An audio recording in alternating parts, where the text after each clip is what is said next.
অন্তর্বর্তী সরকারের নেতৃসঙ্গী আন্দোলন সংঘাত, তৃতীয় পক্ষের ইন্ধন খতিয়ে দেখার পরামর্শ। যারা সুবিধা নিতে চায়, যারা পরিস্থিতি অস্থির করতে চায়, তারা তো সে সহিংসতার পথে হাঁটবেই। উদাসীনতা সহ নানা কারণে বাড়ছে মামলা জট, বিচারিক দীর্ঘসূত্রতায় ভোগান্তিতে বিচার প্রার্থীরা।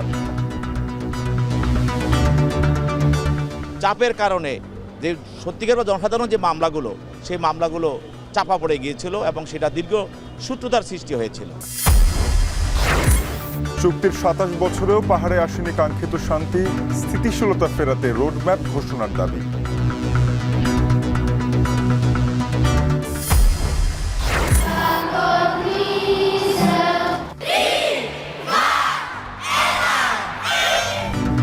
বর্ণিল আলোকসজ্জায় বড়দিন উদযাপনের প্রস্তুতি শুরু, জার্মানি ও মেক্সিকো সহ বিভিন্ন দেশে নানা আয়োজন।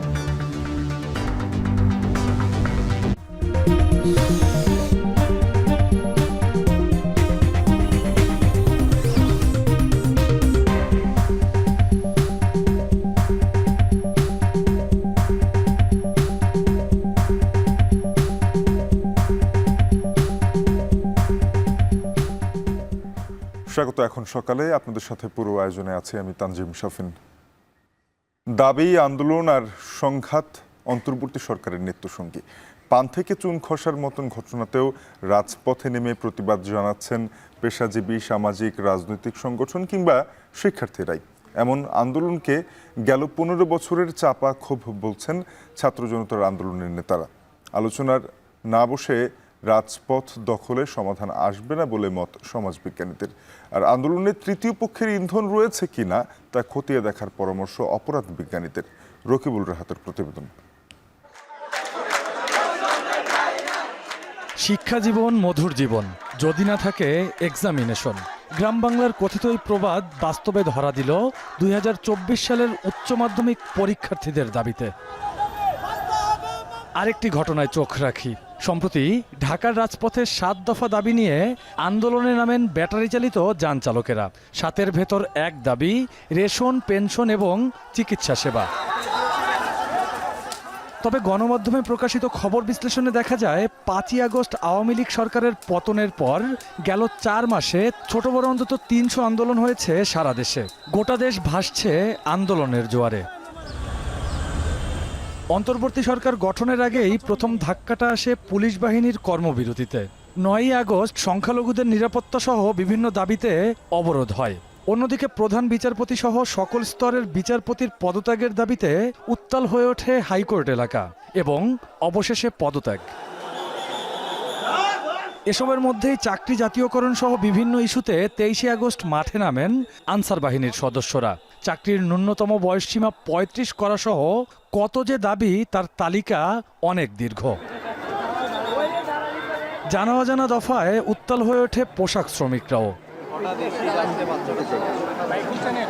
আন্দোলনের ঝাঁজ কমেনি নভেম্বরেও, তবে সংঘাত সংঘর্ষ দেখা গেছে এই মাসে। ঢাকা কলেজের শিক্ষার্থীরা সংঘাতে জড়ায় প্রতিবেশী ২ শিক্ষা প্রতিষ্ঠানের সাথেও। তিতুমির কলেজের শিক্ষার্থীদের বিশ্ববিদ্যালয় করার আন্দোলনের রেশ না কাটার আগেই হাবিবুর রহমান মোল্লা কলেজের সাথে অন্য ২টি শিক্ষা প্রতিষ্ঠানের দ্বন্দ্ব রূপ নেয় চরমে। হঠাৎ এত আন্দোলন কেন? গেল ১৫ বছরের ফ্যাসিবাদী শক্তিকে দায়ী করলেন গণ অভ্যুত্থানের নেতা হান্নান মাসুদ। ২৪-এর গণ অভ্যুত্থানের মধ্য দিয়ে মানুষ একটি স্বপ্ন বুনেছে। তারা ভাবছে যে তারা যেই যৌক্তিক অধিকারগুলো থেকে তারা এতদিন বঞ্চিত হয়েছে, এখন এই সরকারের সুযোগ এসেছে যে এই সরকারের মাধ্যমে তারা সেই যৌক্তিক দাবিগুলো আদায় করে নিতে পারবে। এই সরকার। সমাজবিজ্ঞানীরাও একই বক্তব্য দিচ্ছেন, বলছেন রাজপথে নামা সমাধান নয়। এই সরকারের যেহেতু তৃণমূলে তাদের যেহেতু পলিটিক্যাল পার্টি নাই, যেটা অন্যান্য সরকারের থাকে, সুতরাং তাদের এই তৃণমূলের সমস্যাগুলো তৃণমূলে সমাধান হয়ে যাওয়ার সুযোগটা তাদের নাই। সকলে কথা বলতে চাইছে কারণ আসলে সকলের অনেক কথা আছে। বিপ্লবের সুবিধা ভাগাভাগির প্রশ্নে অনেকেই আবার ভাগ হয়েছে, তবে আন্দোলনে ভাঙচুরের সাথে দাবি দেওয়ার সম্পর্ক নেই বলেও অভিমত অপরাধ বিজ্ঞানীদের। যারা সুবিধা নিতে চায়, যারা পরিস্থিতি অস্থির করতে চায়, তারা তো সে সহিংসতার পথে হাঁটবেই। দাবি দেওয়াগুলো উপস্থাপন যারা করছেন তারাও যেরকম খুব যৌক্তিকভাবে উপস্থাপন করবেন, আর যারা এটাকে গ্রহণ করবেন সরকার কিংবা সংশ্লিষ্ট অধিদপ্তর বা মন্ত্রণালয়, তারাও বিষয়টিকে একটা যৌক্তিক কাঠামোর মধ্যে এনে সেটাকে সমাধান করার চেষ্টা করবেন। আন্দোলনের নেপথ্যে কোনো স্বার্থান্বেষী গোষ্ঠী আছে কিনা তা খতিয়ে দেখার আহ্বান সমাজ বিশ্লেষকদের। রকিবুল রাহাত, এখন, ঢাকা। 8 ঘন্টার বেশি কাজ না করার দাবিতে গতকাল থেকে আন্দোলনে রেলের লোকমাস্টার ও গার্ডরা। এতে নির্ধারিত সময়ে ট্রেন চলাচলে সমস্যা দেখা দিয়েছে। জানা যায় 2022 সালের পর থেকেই এমন আন্দোলন করে আসছিলেন তারা।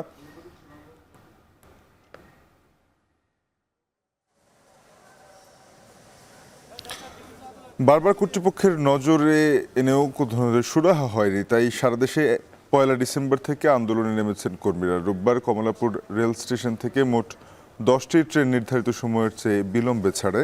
এছাড়া তুরাগ কমিউটার, দেওয়ানগঞ্জগামী ভাওয়াল কমিউটার ও সিলেটগামী সুরমা মেইল, এই 3টি ট্রেনের যাত্রা বাতিল হয়েছে এদিন।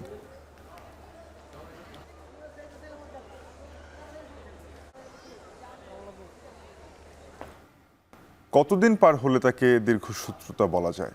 চোখ উপড়ে ফেলার পর হত্যা চেষ্টার মামলায় বিচার পেতে 16 বছর পেরিয়ে গেছে ব্যবসায়ী রাজিবুল আলমের।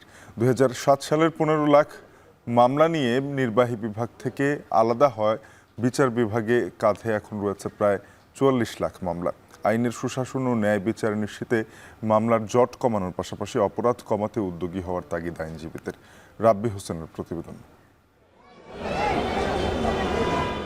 2008 সালে সন্ত্রাসী কর্মকাণ্ডের প্রতিবাদ করায় ব্যবসায়ী রাজিবুল আলমের দুচোখ উপড়ে ফেলে সন্ত্রাসীরা, কেড়ে নেয় দুচোখের আলো। এই ঘটনায় ডেমরা থানায় হত্যাচেষ্টা মামলা করেন তার পরিবার। বিচার পেতে আদালতের দ্বারে দ্বারে ঘুরতে হয়েছে বছরের পর বছর। দীর্ঘ তদন্ত সাক্ষ্য গ্রহণ শেষে 16 বছর পর ঘটনায় জড়িত 5 জনকে যাবজ্জীবন কারাদণ্ড দেয় আদালত।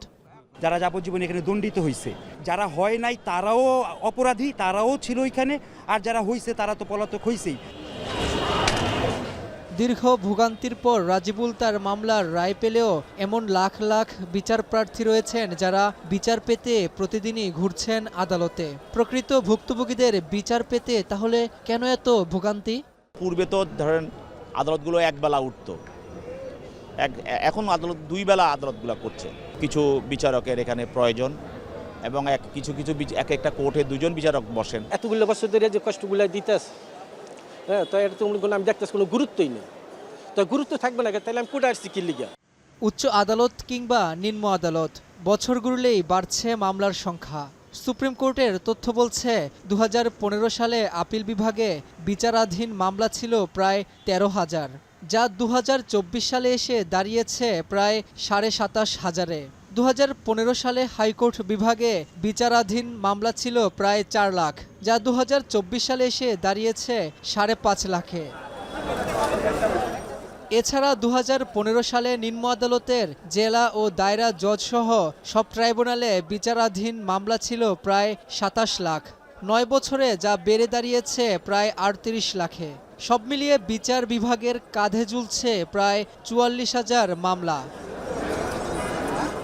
আইনজীবীরা বলছেন, মামলার জট বাড়ার প্রধান কারণ মামলার সংখ্যা বৃদ্ধি পাওয়া, তদন্তে সময় নেওয়া, সময়মতো সাক্ষী হাজির না হওয়ার মতো একাধিক কারণ। পাশাপাশি মামলার তুলনায় বিচারকের সংখ্যাও অনেক কম। জট নিরসনে 1.5 দশকে নানা মহল থেকে বিচার সংশ্লিষ্ট কিছু আইন সংশোধনে সুপারিশ করা হলেও বিগত সরকারের উদাসীনতায় তা অধিকাংশই বাস্তবায়ন হয়নি। শুধু রাজনৈতিক মামলাগুলো নিষ্পত্তিতে বাড়তি নজর ছিল আওয়ামী লীগ সরকারের। ভিন্ন মতের রাজনৈতিক নেতা কর্মীদের বিচার করারই একটা প্রহসনমূলক বিচার করা, এটাই ছিল আদালত। তো এইটার পিছনে বা এটার কারণে, চাপের কারণে যে সত্যিকার বা জনসাধারণ যে মামলাগুলো, সেই মামলাগুলো চাপা পড়ে গিয়েছিল এবং সেটা দীর্ঘ সূত্রতার সৃষ্টি হয়েছিল। এমন পরিস্থিতিতে দ্রুত ন্যায় বিচার নিশ্চিত করা চ্যালেঞ্জ হয়ে দাঁড়িয়েছে। মামলার জট কমানোর পাশাপাশি অপরাধও কমাতে হবে বলছেন আইন সংশ্লিষ্টরা। রাব্বি হোসেন, এখন, ঢাকা।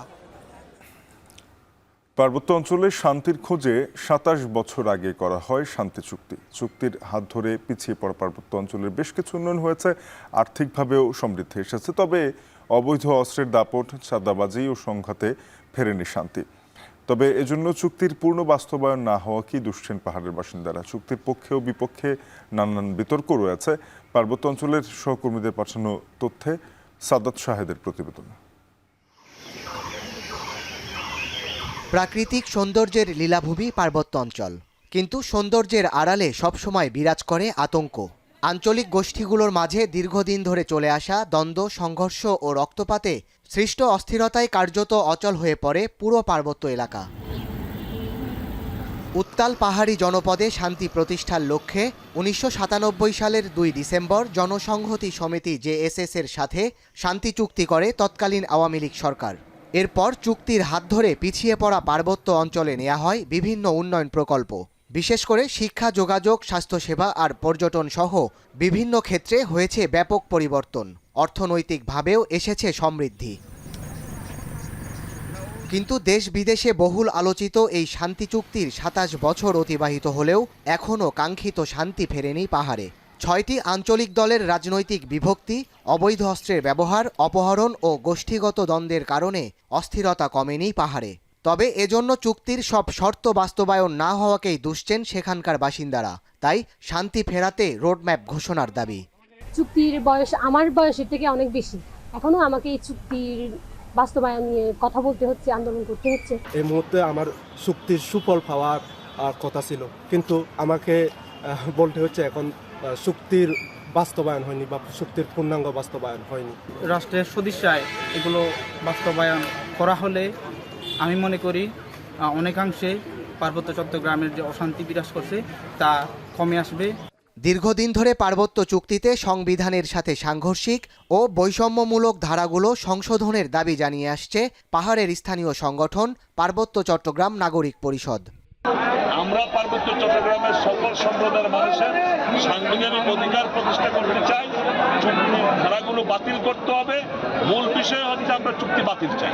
নতুন নতুন ক্যান্টনমেন্ট করে, সীমান্ত সড়ক তৈরি করে, বিজিবি ক্যাম্প করে আপনার স্থায়ী শান্তি প্রতিষ্ঠার লক্ষ্যে আমরা সবাই কাজ করতে চাই।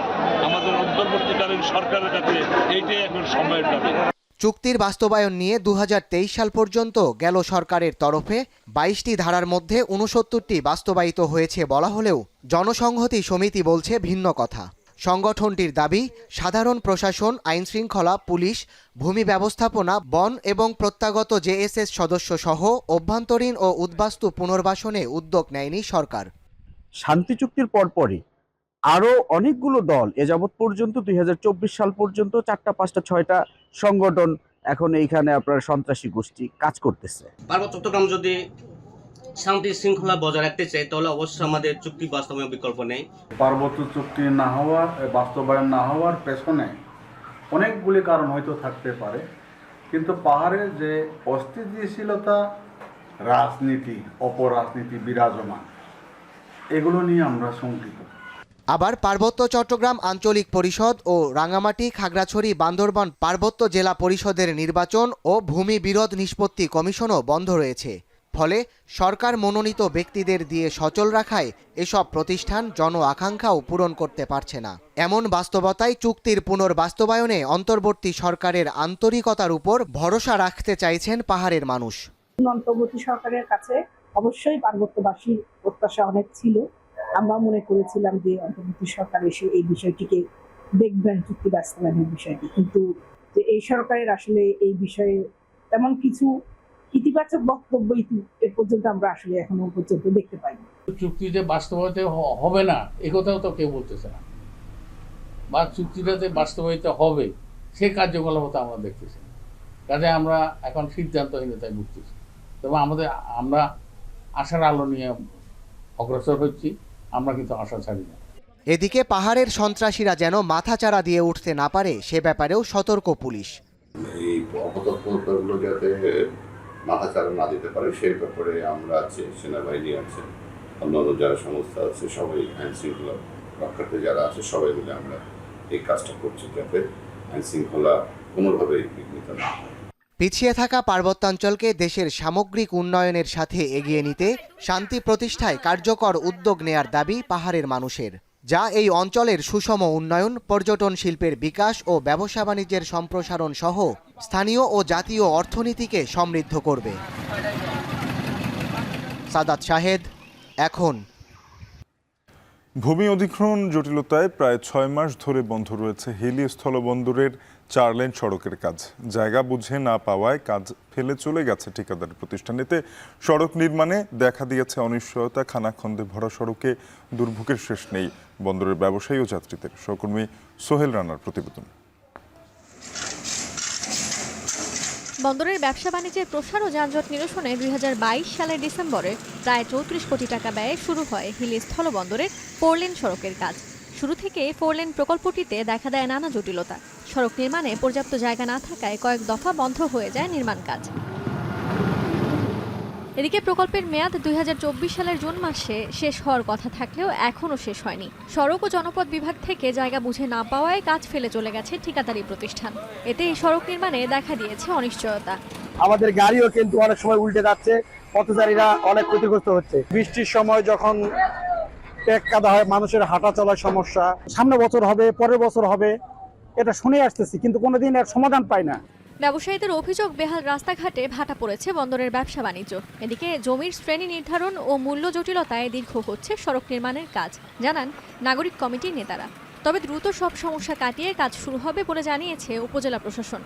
রাস্তা খারাপ হওয়ার জন্য বাড়ি থেকে পাটিপত্র আসছে না, আমরা চরম ভোগান্তিতে আছি, আমাদের ব্যবসা বাণিজ্য ক্ষতিগ্রস্ত হচ্ছে। 15 থেকে 20 লাখ টাকার মধ্যে বেচা কিনা হচ্ছে।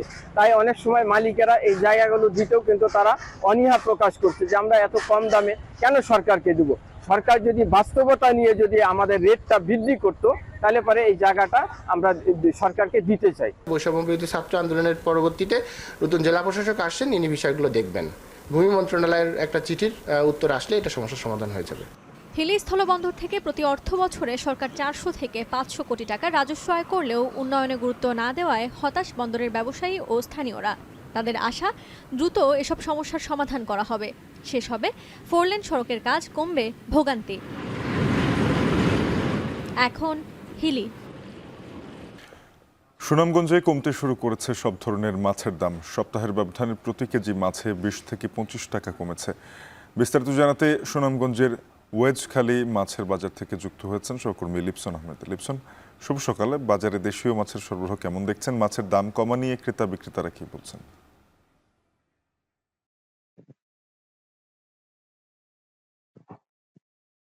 শাফিন, শুরুতে যদি বলি, গত 1 মাস আগেও কিন্তু সুনামগঞ্জের যে হাট বাজার যে মাছ উঠতো, আসলে সেগুলোর দাম কিন্তু প্রচুর ছিল। তবে গত 15 দিন ধরে, যেহেতু এটি হাওর এলাকা, আমরা দেখেছি যেহেতু হাওরে এখন পানি শুকিয়ে যাচ্ছে, যার ফলে কিন্তু হাওরের যে দেশীয় প্রজাতির মাছগুলো রয়েছে সেগুলো কিন্তু আসলে বাজারে উঠতে শুরু করেছে। সেই সাথে আমরা যদি বলি যে যে আরো 15,000 পুকুর ছিল, সেই পুকুরের যে চাষিরা তারাও কিন্তু তাদের মাছ এই বাজার গুলোতে নিয়ে আসছেন, যার ফলে কিন্তু সুনামগঞ্জে যে মাছের দাম সেটা কিন্তু আসলে কমতে শুরু করেছে। বিশেষ করে কিন্তু আমরা আজকে সকালে সুনামগঞ্জ পৌর শহরে কিচেন মার্কেট, সেই সাথে কিন্তু ষোলগড় মাছের বাজারে, সর্বশেষ কিন্তু ওয়েজখালী এলাকার এই বড় মাছ বাজারটি আসলে ঘুরে দেখেছি। আমরা দেখেছি প্রতি কেজি মাছে কিন্তু আসলে 20 থেকে আসলে 25 টাকা কমেছে। বিশেষ করে যদি বলি আমরা আজকে বাজার দর সম্পর্কে, তেলাপিয়া কিন্তু প্রতি কেজি 150 টাকা কেজি দরে বিক্রি করা হচ্ছে। সেই সাথে যদি বলি পাঙ্গাস 150 থেকে 55 টাকা। ঘাস কাপের কথা যদি বলি, সেটা কিন্তু 180 থেকে 190 টাকা। পাশাপাশি অন্যান্য যে মাছগুলো রয়েছে সেটা কিন্তু আসলে কমতে শুরু করেছে। তবে কিছুদিন আগেও কিন্তু ক্রেতারা এখানকার মাছ কিনতে আসে আসলে অনেকটা আসলে খুব প্রকাশ করেছিলেন। তবে যেহেতু এখন মাছের দাম কমেছে, সেই ক্ষেত্রে কিন্তু তারা কিছুটা স্বস্তিতে ফিরেছেন।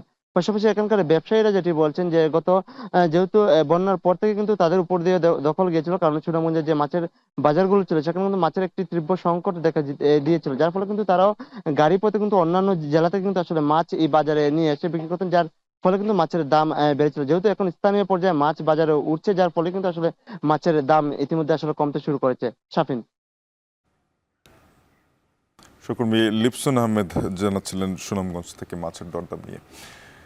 সারি সারি গাছে ধরছে কাঁচা পাকা কমলা। কৃষির প্রতি ভালো লাগা থেকে গাজীপুরের শ্রীপুরে এমনই এক ব্যতিক্রমী মিশ্র ফলের বাগান গড়ে তুলেছেন 4 উদ্যোক্তা। এবছর বাগানটিতে দার্জিলিং ও চায়না ম্যান্ডারিন জাতের কমলার বাম্পার ফলন হয়েছে। উদ্যোক্তারা জানান, চলতি মৌসুমে ফল বাগানটিতে শুরু হয়েছে কৃষি পর্যটন। ফরহাদ আহমেদ বাবুর তোলা ছবিতে আরও জানাচ্ছেন ইফতেখার রায়হান। নিভৃত পল্লীর সবুজ প্রকৃতির ভেতর বিশাল জায়গা জুড়ে ফল বাগান। সারি সারি গাছ জুড়ে ঝুলছে রসে টইটম্বুর পাকা কমলার থোকা। রং ও আকার দেখে গাছ থেকে পছন্দ মতো কমলা তুলে নিচ্ছেন ক্রেতা। ঘুরে ঘুরে এভাবে কমলা কেনার দৃশ্য বিদেশের মাটিতে দেখা মিললেও এদেশে ব্যতিক্রম। গাজীপুরের শ্রীপুর উপজেলার সাতখামাইর গ্রামের 4 উদ্যোক্তা 2021 সালে এই যাত্রা শুরু করেন। 10 বছরের জন্য 8 বিঘা জায়গা ইজারা নিয়ে 1.5 বিঘা জমিতে দেশ বিদেশ থেকে আনা উন্নত জাতের 100টি দার্জিলিং ও 50টি চায়না ম্যান্ডারিন জাতের কমলার চারা রোপণ করেন। বাকি অংশে চাষ করেন বরই, আম, সফেদা, জাম্বুরা ও ড্রাগন ফল। চলতি মৌসুমে বাগানের শতভাগ গাছে কমলার ফলন হয়েছে। প্রতিদিন বাগানটিতে ভিড় করছেন ক্রেতা ও দর্শনার্থীরা। তাদের জন্য সারি সারি গাছের ভেতর হেঁটে বেড়ানোর ব্যবস্থা রাখা হয়েছে। কেউ কেউ মুঠোফোনে বন্দি করছেন কমলা বাগানের স্মৃতি। বিশেষ করে কমলা বাগান ঘিরে ছোট্ট শিশুদের আগ্রহ একটু বেশি। নানু বাড়িতে বেড়াতে এসে কমলা বাগানে ঘুরতে এসেছি। কমলা সির খেতে পারতাছি। কমলা অনেক মিষ্টি, অনেক মজা। এ বাগানের কমলাগুলোর আকার ও রং বেশ আকর্ষণীয়। বাজারের কমলার চেয়ে স্বাদ এবং রসও অনেক বেশি। বিষমুক্ত কমলা, যেটা বর্তমান যুগে আসলে অর্গানিক জিনিস পাওয়া খুব কঠিন। কমলা আমরা বাজার থেকে কিনে খাই, কিন্তু এখানে এসে বাগান থেকে নিজে পেড়ে এটা খেতে পারতেছি। বাগানটা অনেক বড়, মানে অনেকগুলা ফলের আইটেম আছে। এটা কমলা হয়েছে, আম গাছ আছে, তারপরে আঙুর গাছ দেখলাম। এটাই প্রথম কমলা বাগান যেখানে ঘুরতে এসে হাত দিয়ে ছিঁড়ে খাওয়া যাচ্ছে। এবছর প্রতিটি গাছে প্রায় 20 থেকে 25 কেজি কমলার ফলন হয়েছে। বাগানের পরিচর্যাকারী জানান, 300 টাকা কেজি দরে ইতোমধ্যে প্রায় 1 টন দার্জিলিং কমলা বিক্রি হয়েছে বাগান থেকে। আর নিজ হাতে ছিঁড়ে কমলা নিতে পারছেন বলে ক্রেতাদের আগ্রহ বেশি। এইসব মাদার গাছ থেকে যে চারাগুলা তৈরি করতেছে আমরা গ্রাফটিং কলমের মাধ্যমে, ফল সংগ্রহ করার পাশাপাশি কিন্তু ক্রেতা দর্শনার্থীরা চারাও কিন্তু এখান থেকে সংগ্রহ করতেছে। দার্জিলিং জাতের কমলা যেটা এই বছর 2024 সালে আমাদের 100 গাছ থেকে প্রায় 2000 কেজি ফলন পেয়েছি। এবছর উদ্যোক্তারা ফল বাগানটিতে শুরু করেছেন অ্যাগ্রো ট্যুরিজম। দর্শনার্থীরা নামমাত্র মূল্যে টিকিট কেটে কমলা বাগান ঘুরে দেখতে পারেন। একই সঙ্গে নির্দিষ্ট মূল্যে নিজ হাতে গাছ থেকে কমলা সংগ্রহ করে কিনতে পারছেন আগতরা। ক্রেতাদের কাছে তরতাজা ফল তুলে দেওয়ার উদ্দেশ্যে এমন উদ্যোগ বলে জানান উদ্যোক্তারা। ফল আপনি খাবেন, খাওয়ার পরে যদি আপনার কাছে ভালো মনে হয় তাহলে আপনি নেবেন, না হলে প্রয়োজন নাই। কৃষি ট্যুরিজমের বিষয়টা হচ্ছে যে আমাদের এখানে দর্শনার্থীদের একটা শৃঙ্খলার জন্য এবং এটা সৌন্দর্য একটা পরিবেশের জন্য, পরিবেশের মানে আমাদের শৃঙ্খলার পরিবেশটার জন্য সুন্দর থাকে, এই জন্য এটা দর্শনার্থীদের যে একটা আগ্রহ উদ্দীপনা, এখান থেকে আমাদের ট্যুরিজমের বিষয়টা আসছে আলহামদুলিল্লাহ। সূর্যের আলোক ছটায় দোল খাওয়া পাকা কমলার ঝলমল বর্ণ উকি দিচ্ছে দেশের কমলা চাষের সম্ভাবনা। ইফতেখার রায়হান, এখন গাজীপুর। বছর বছর অস্বাভাবিকভাবে গোখাদ্যের দাম বাড়লেও দুধের ন্যায্য মূল্য পাচ্ছেন না সাতক্ষীরার খামারিরা। তাই চাহিদার তুলনায় কম খাদ্য দেয়া হচ্ছে গবাদি পশুকে। এভাবে প্রভাব পড়ছে দুধ উৎপাদনে। প্রাণী সম্পদ বিভাগ বলছে, বর্তমানে প্রতিদিন 1 লাখ লিটার দুধ উৎপাদন হয় এই জেলায়, যার বাজার মূল্য রয়েছে 45 লাখ টাকা। সাতক্ষীরা থেকে আহসান রাজীবের প্রতিবেদন, ক্যামেরায় ছিলেন মাসুদ রানা। বিস্তীর্ণ চারণভূমি থাকায় গবাদি পশু পালনে এগিয়ে উপকূলীয় জেলা সাতক্ষীরা। প্রতিটি বাড়িতেই হয় গরু পালন। 2 দশক আগে থেকেই সাতক্ষীরা সদর, তালা, কলারোয়া ও দেবহাটা উপজেলায় বাণিজ্যিকভাবে গড়ে উঠেছে কয়েক হাজার দুগ্ধ খামার। এসব খামারে দেশি জাতের গরুর পাশাপাশি ফ্রিজিয়ান, জার্সি ও শাহিওয়াল জাতের গাভী লালন পালন করা হয়। এসব খামারে উৎপাদিত তরল দুধে চাহিদা মিটছে সাতক্ষীরা সহ দেশের বিভিন্ন অঞ্চলের মানুষের। জেলার সদর উপজেলার ধুলিহর এলাকার খামারি ফারুক মোল্লা 20 বছর আগে মাত্র 2টি গরু নিয়ে খামার শুরু করলেও এখন তার এই খামারে গরু আছে 55টি, যা থেকে প্রতিদিন গড়ে 300 লিটার দুধ পাচ্ছেন তিনি। তবে গোখাদ্যের দাম বাড়ায় খামার নিয়ে সংকটে পড়েছেন তিনি।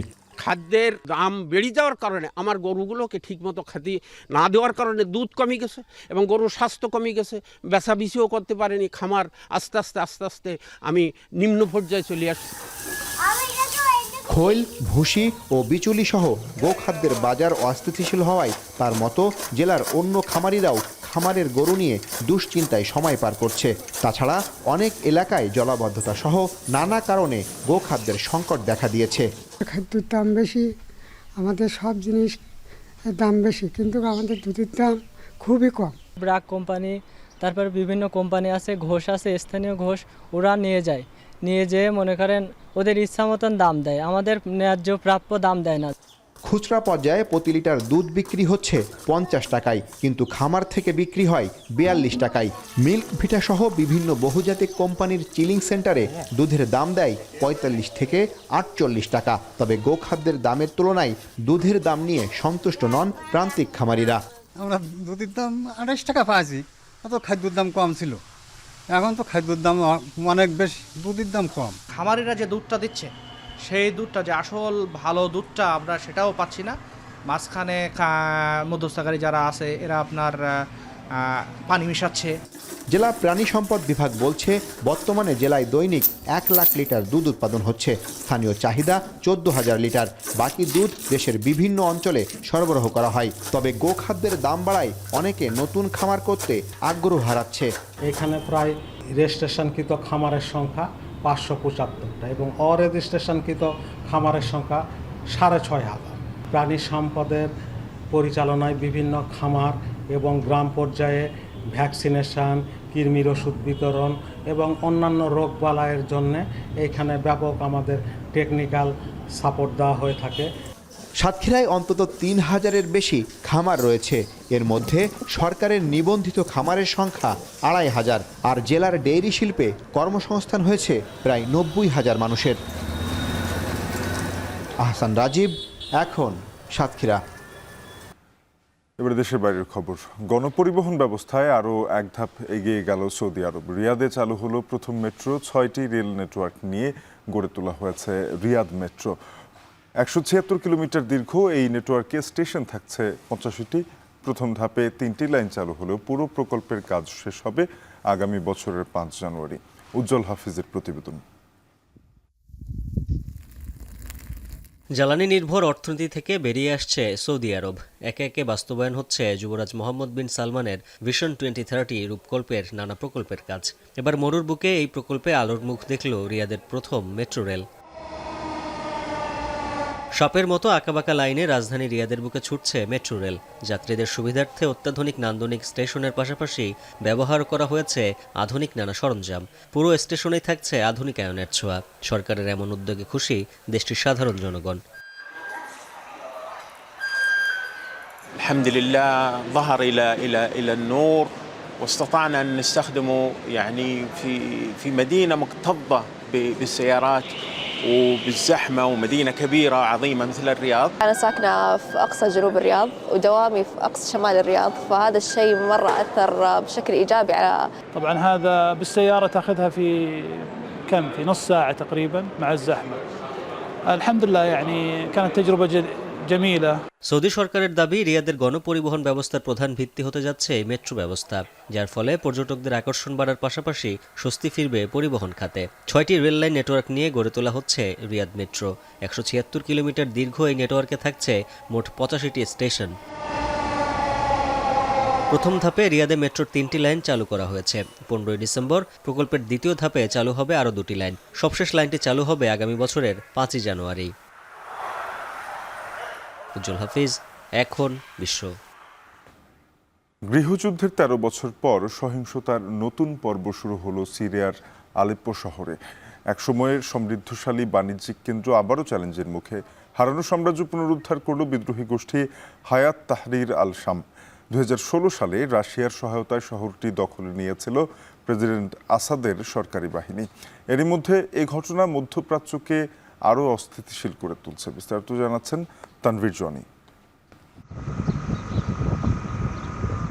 সিরিয়ার রাজধানী দামেস্ক থেকে প্রায় 350 কিলোমিটার উত্তরে আলেপ্পো দেশটির দ্বিতীয় বৃহত্তম শহর।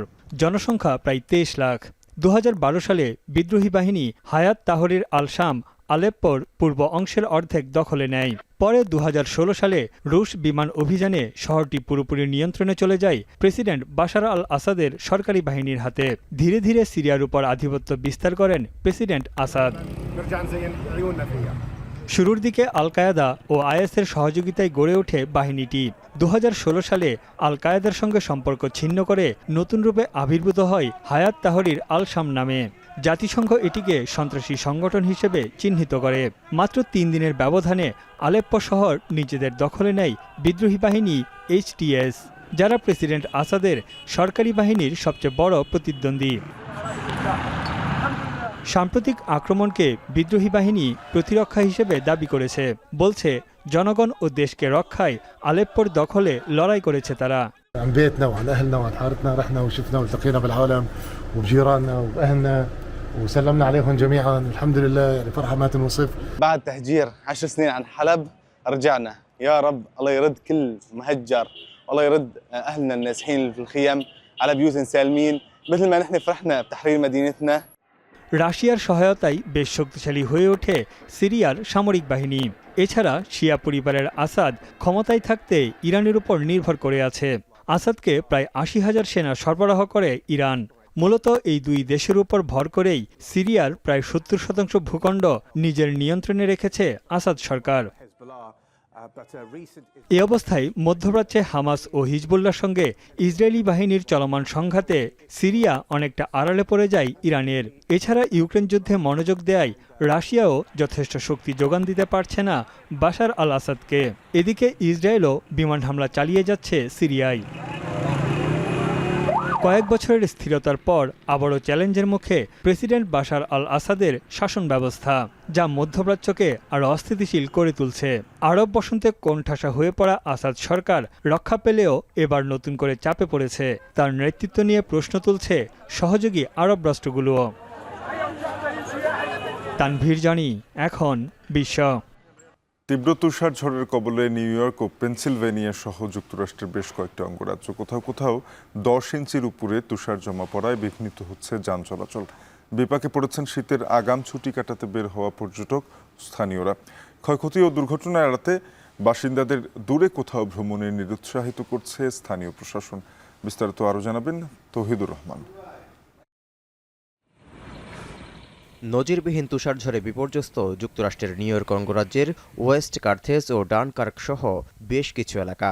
শনিবার রাতভর তীব্র তুষারপাত ও তুষারঝড়ে কোথাও কোথাও 10 ইঞ্চির উপরে বরফ জমার খবর পাওয়া গেছে।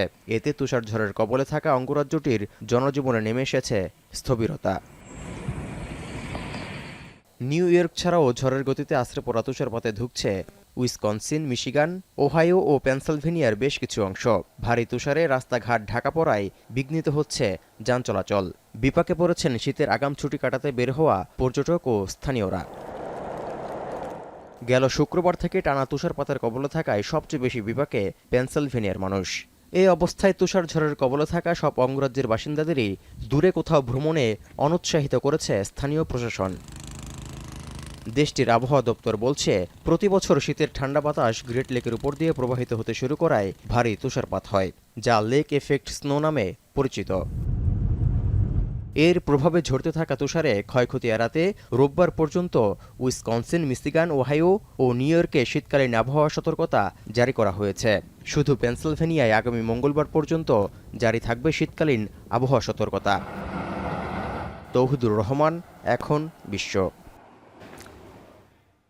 ক্রিসমাস ক্যারল আর আলোকসজ্জার মধ্য দিয়ে দেশে দেশে শুরু হলো খ্রিস্টান ধর্মাবলম্বীদের সবচেয়ে বড় ধর্মীয় উৎসব বড়দিনের মৌসুম। ক্রিসমাসের আলোকসজ্জার আয়োজন চলবে 2025 সালের 5 জানুয়ারি পর্যন্ত। আলোর আয়োজনে বড়দিন মৌসুমকে বরণ করা ছাড়াও জার্মান, মেক্সিকো সহ বিভিন্ন দেশে ছিল ব্যতিক্রমী আয়োজন। তবে বড়দিন ঘিরে আয়োজনের ছিটে ফোটাও নেই যিশু খ্রিস্টের জন্মস্থান পুণ্যভূমি বেথেলহেমে। তৌহিদুর রহমানের প্রতিবেদন। এক ঝাঁক শিশু কিশোরের কণ্ঠে ক্রিসমাসের থিম সং বা ক্যারল শেষ হতেই ক্ষণগণনা শুরু। হাজার হাজার এলইডি লাইটের আলোতে ঝলমল করে উঠল ক্রিসমাস ট্রি। এভাবেই খ্রিস্টান ধর্মাবলম্বীদের সবচেয়ে বড় ধর্মীয় উৎসব ক্রিসমাস বা বড়দিনের মাস ডিসেম্বরের যাত্রা শুরু হলো মধ্য ইউরোপের দেশ স্লোভানিয়াতে। রাজধানী লুবিয়ানা হয়ে ওঠে আলোর খেলার মঞ্চ, যা দেখতে ভিড় করেন হাজার হাজার মানুষ। 25 ডিসেম্বর যীশু খ্রিস্টের জন্মদিন ঘিরে এভাবেই বড়দিন উৎসবের মৌসুম শুরু করেছেন খ্রিস্টান ধর্মাবলম্বীরা। বেলজিয়ামের রাজধানী ব্রাসেলসের আইকনিক গ্র্যান্ড প্যালেসেও জ্বলছে বাহারি রঙিন আলো। রীতি অনুযায়ী প্রতিটি দেশেই ক্রিসমাসের এই আলোকসজ্জার আয়োজন চলবে 2025 সালের 5 জানুয়ারি পর্যন্ত। মনোমুগ্ধকর ও চোখ ধাঁধানো আলোর খেলার পাশাপাশি বড়দিন মৌসুমকে বরণ করে নিতে দেশে দেশে ছিল ব্যতিক্রমী আয়োজনও। এর মধ্যে নজর কেড়েছে -2 ডিগ্রি সেলসিয়াস তাপমাত্রার মধ্যে সান্তা ক্লজের টুপি পরে বরফ পানিতে জার্মানের একদল সাঁতারুর আনন্দঘন মুহূর্ত। Sich zu treffen, gleich noch einen schönen Kaffee zu trinken. Also es ist wie eine große Familie. Die sind einfach alle super drauf und das freut einen auch. এদিকে বিশাল balloon সঙ্গে নিয়ে কুচকাওয়াজের মধ্য দিয়ে মেক্সিকো সিটির প্রধান সড়কে ক্রিসমাস মৌসুমকে বরণ করেছেন মেক্সিকানরা, যা তাদের কাছে ঐতিহাসিকভাবে বোলো ফেস্ট নামে পরিচিত। এছাড়াও এই আয়োজনে রঙিন বেলুনে ফুটিয়ে তোলা হয়েছে জনপ্রিয় বিভিন্ন অ্যানিমেটেড চরিত্র। De hecho, nosotros tenemos ya muchos años viniendo. Ahí lo traíamos cuando era chiquito y todavía sigue viniendo con la misma emoción. Ya no viene con su outfit de... Es como para salir a darnos la vuelta todos juntos y pasarlo un rato bien, ¿no? Algo pues familiar, divertirnos, apreciar, por supuesto, pues.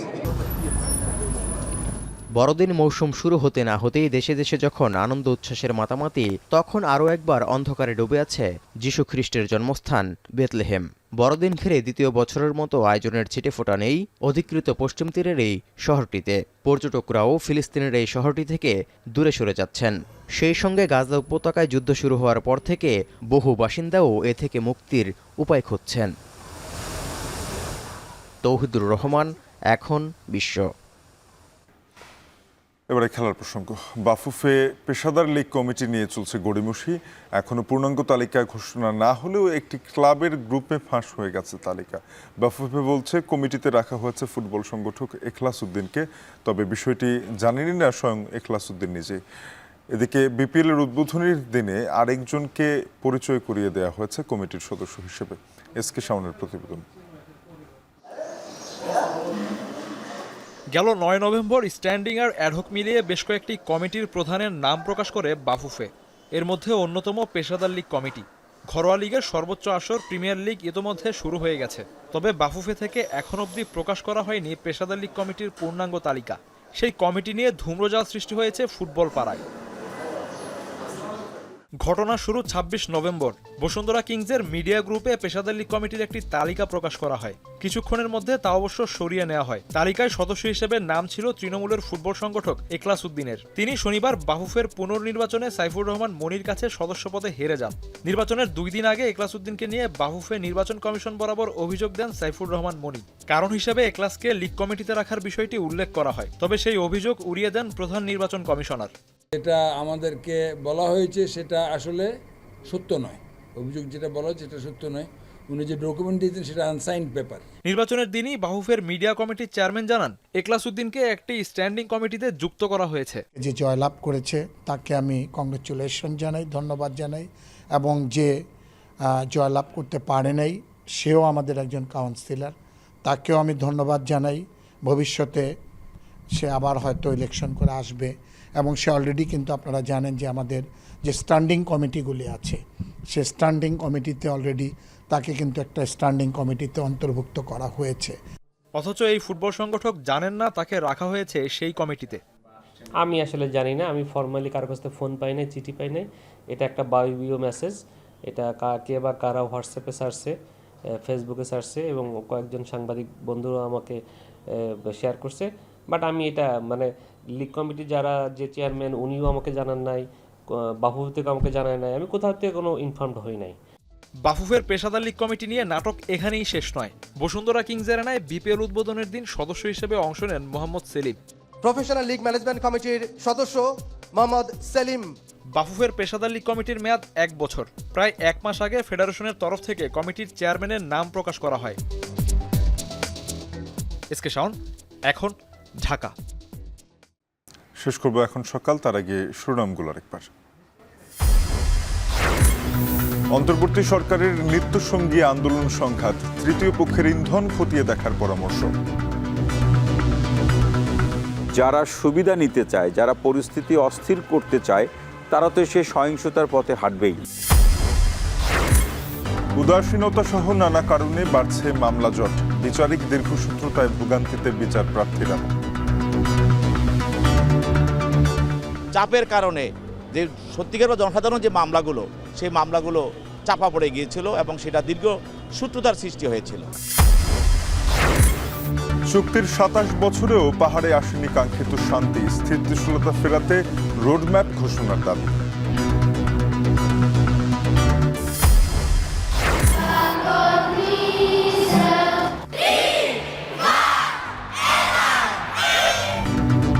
বর্ণিল আলোকসজ্জায় বড়দিন উদযাপনের প্রস্তুতি শুরু, Germany ও Mexico সহ বিভিন্ন দেশে নানা আয়োজন। শেষ করছি এখন সকাল। এখন টেলিভিশনের ওয়েবসাইট দেখতে ভিজিট করুন www.ekhon.tv। যুক্ত থাকুন ফেসবুকে facebook.com/tv.ekhon আর ইউটিউবে দেখতে ভিজিট করুন youtube.com/c/ekhon tv।